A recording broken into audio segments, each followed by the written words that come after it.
All right. So now let's take a look at 1616. Solution made by adding solid sodium hypochlorite, which is NaClO, to enough water to make 2 liters of solution that has a pH of 10.50. Calculate the number of moles of sodium hypochlorite that was added to water. Does anybody have any idea where to start on this one? Molar mass of NaClO. I don't think that's going to get me very far yet. I just always. Yeah. It's on the concentration of HCl. Concentration of what? Equation. At some point I have to find the initial concentration of sodium hypochlorite, for sure. No, I mean just turn the pH into concentration of hydronium. Oh, I could do that. Cool. What would that get me? I don't know. Oh, It'll give you the concentration. I can get the concentration of hydronium. And then you can do the reverse reaction. Oh, Amanda? Hey, you want metal oxide? Hold on. What? What were you going to say?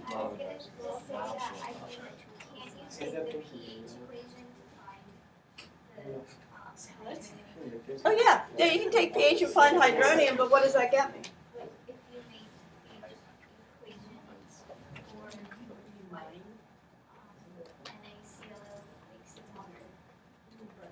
Okay. Yes. No, you're on the right track. Got it. pH to POH and find the concentration of hydroxide. What does that get me? That gets you the amount of hydroxide when you make the NaClO plus H2O equation. And then you can use that. Well, what does NaClO and water do? No, I got you. that's not an oxide.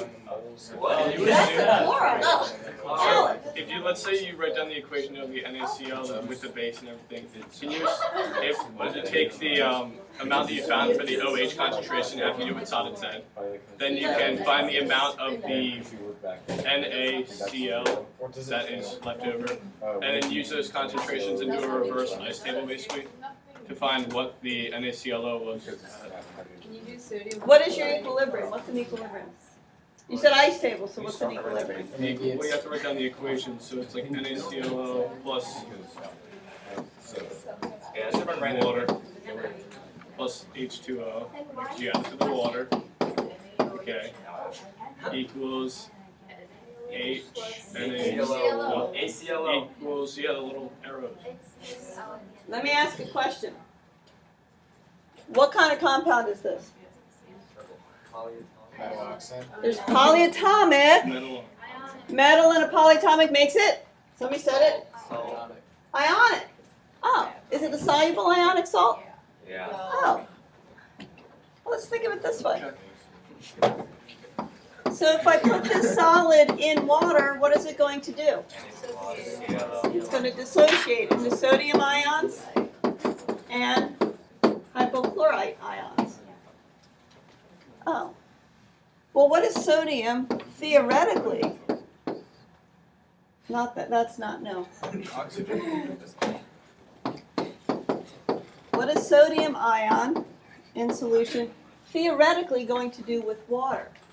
Livy? It makes sodium hydroxide and hydrogen gas. No, Or the ion. hydrogen ion. Good. Okay. Now, where? How you get from here to here is you really think of water as being a positive part and a negative part. Sodium's positive. Which part of the water is it going to attract? It's going to attract the negative part, which is the hydroxide. So this is theoretically what it's going to do. Sodium hydroxide, though, what do you know about sodium hydroxide? It's a strong base. So that fully dissociates. So is this going to be in equilibrium? No. Matter of fact, that's not going to happen. Sodium's going to stay as a spectator. Oh, okay. Is that arrow a legitimate symbol?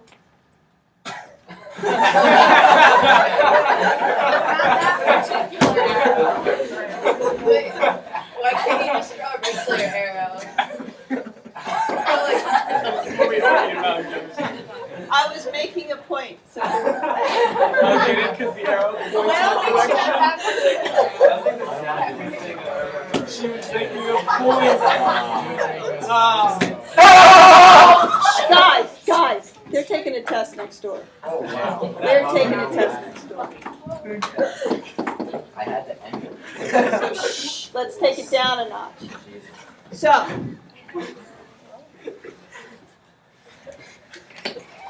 I yelled at them, I'm sorry.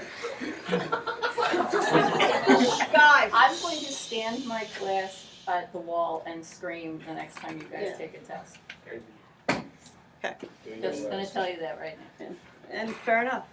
So, guys, what is this going to do in water? What is that hypochlorite ion going to do with water? It's negative. What's that? It's gonna attract the hydrogen. It's going to attract the hydrogen. And then the hydroxide is going to be left over. What do you know about HClO? It's an acid. Oh, whatever. It's an acid. Has a hydrogen. It's hot. It's a strong acid. You're killing me. It's a weak acid. It's a weak acid. HClO3 and HClO4 is the strong. This is the weak. So does this set up an equilibrium? Yes. Oh. So now, wait. So now I've got that soluble ionic salt in water. That first thing, this doesn't affect the pH of my solution at all. But this ion does. It actually makes it basic. Oh, but wait, now I've got hydroxide. Can I relate hydroxide to the pH given? I can. Where's the little extend button now? So the button is- Oh wait, I have to do this first. Well, so it gives me a pH. From the pH I can calculate the hydronium, right? Or actually from the pH I can get to the POH. From the POH I can get to the concentration of hydroxide. That's the concentration of hydroxide when? At equilibrium. At equilibrium. Oh, cool. All right. So my pH, Alex, did you have a question?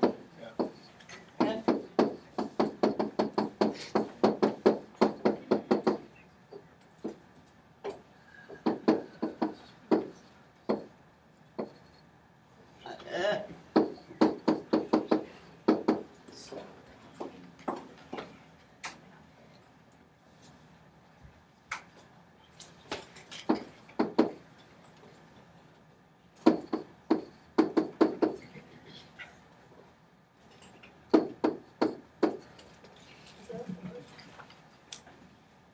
What?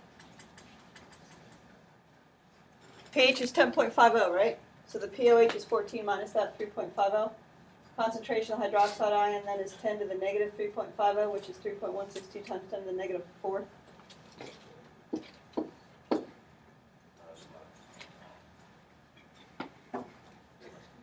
Huh? And this is at equilibrium. Question? Did I make a mistake somewhere? What?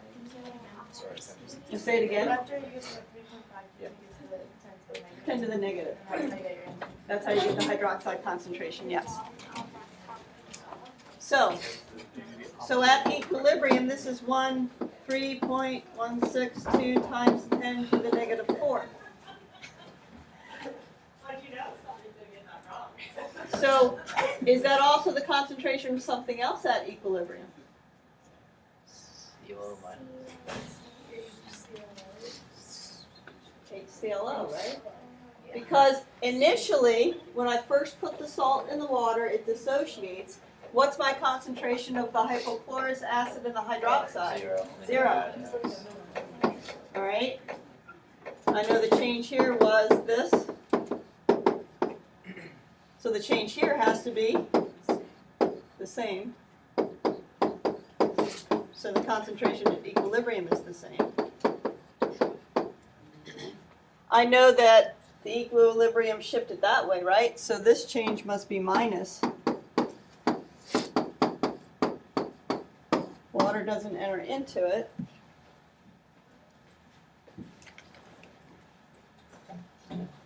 So we just use the Ka for this particular reaction, and then, Yeah. oh wait, Well, we're going to make this X, right? and then solve that.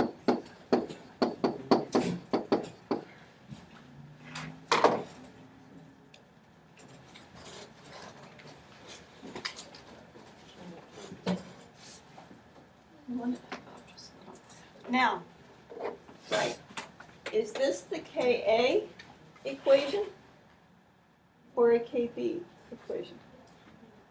Kb, it's the Kb, because this is the conjugate base of that acid. So this is the Kb. Kb is equal to this.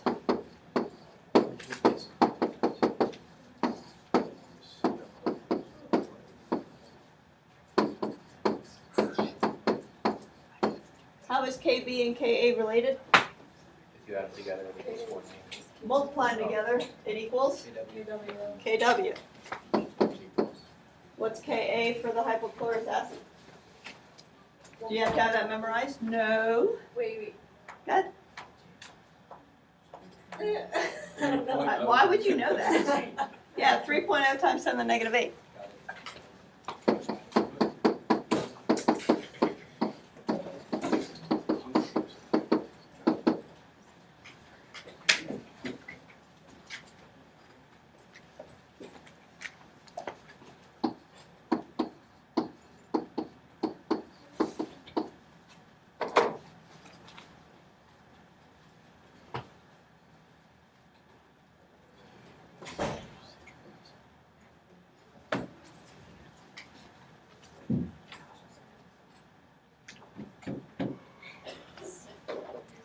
So here I get, plugging into this equation, 3.33 times 10 to the negative 7 is equal to 3.162 times 10 to the negative 4th squared over x minus 3.162 times 10 to the negative 4. And when I solved for x,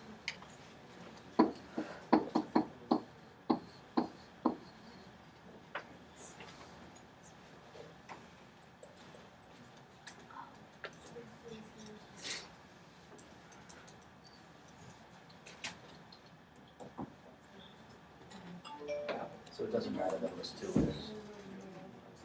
does though. Oh, okay. It does. Because here's, now, so we did a whole lot of work, right? And you go, cool, I got X, I'm done. We're not. Why not? What does the question ask us? Christy? The number of moles for NaCl. Right, the number of moles for the sodium hypochlorite. All I found was the concentration, right? All right, and I'm saying that X at 0.300 minus that, I'm just going to call it 0.300. Okay, you can do the math if you want. All right, so to actually find the moles of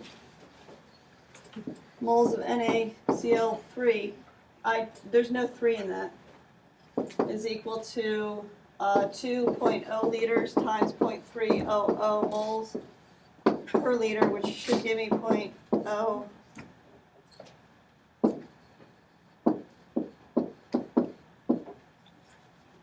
That's not there. Oh!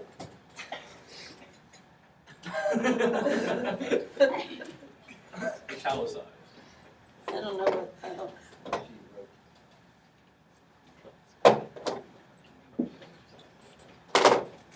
Okay. Now, one of the important things to take away from this example, and this we will,